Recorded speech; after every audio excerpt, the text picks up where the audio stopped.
Deixa eu ver se eu adivinho. Você abriu um CNPJ só para poder contratar um plano de saúde para englobar você e a sua família, ou até 30 vidas, e acabou se deparando com um aumento aí exorbitante na mensalidade do seu plano de saúde?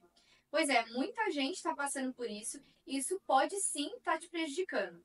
Eu sou a Adriane Oliveira, advogada, especialista em direitos da saúde, e eu vou te explicar por que que esse tipo de plano de saúde ele pode acabar virando uma armadilha para a vida de muitos beneficiários de plano de saúde e o que que você pode fazer para evitar esses tipos de reajustes abusivos.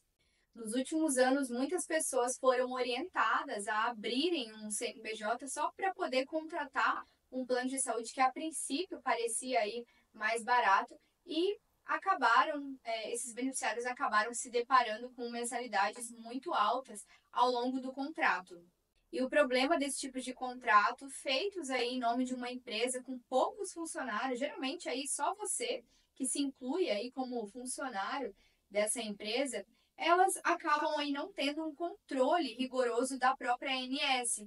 E o que que isso significa? Significa que essas operadoras elas acabam aí tendo uma maior liberdade para acabar aplicando os reajustes que elas bem entendem, né? Reajustes aí superiores de 20, 30, 40%. Para que você tenha uma ideia, por exemplo, o último reajuste que foi aplicado pela ANS no ano de 2024 foi de 6,91%. E esses planos de saúde, que são aqueles planos coletivos e empresariais, que a pessoa abre um CNPJ para poder contratar o plano, sofrem esses reajustes de superiores a 20%. Acontece que o problema não está nem em aplicar reajustes anuais, até porque isso está previsto em lei. O problema está em que as operadoras, quando elas aplicam esses índices de reajuste bem superiores àqueles índices de reajuste definidos pela ANS para os planos individuais ou familiares, elas não justificam por que, que elas estão aumentando em muito. Né? E elas devem, quando solicitadas, explicarem, né, com base em documentos atuariais, por que, que esses índices estão aí bem altos.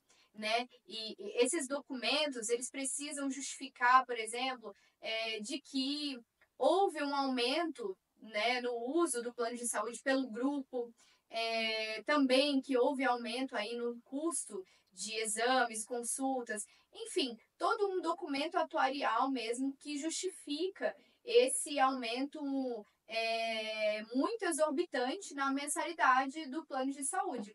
Sem isso, o plano de saúde ele está simplesmente aumentando de forma arbitrária, sem cumprir aí o dever de transparência, a mensalidade desse consumidor. E isso é vedado pelo Código de Defesa do Consumidor e por toda a legislação pátria. E um ponto muito importante é que esse beneficiário que tem um CNPJ, quando ele contesta esse aumento aí exorbitante na mensalidade, a operadora de planos de saúde, ela finge que está lidando com uma empresa muito grande, né? E ela acaba usando esse tipo de justificativa para aumentar em muito a mensalidade. Acontece que isso não é possível, né?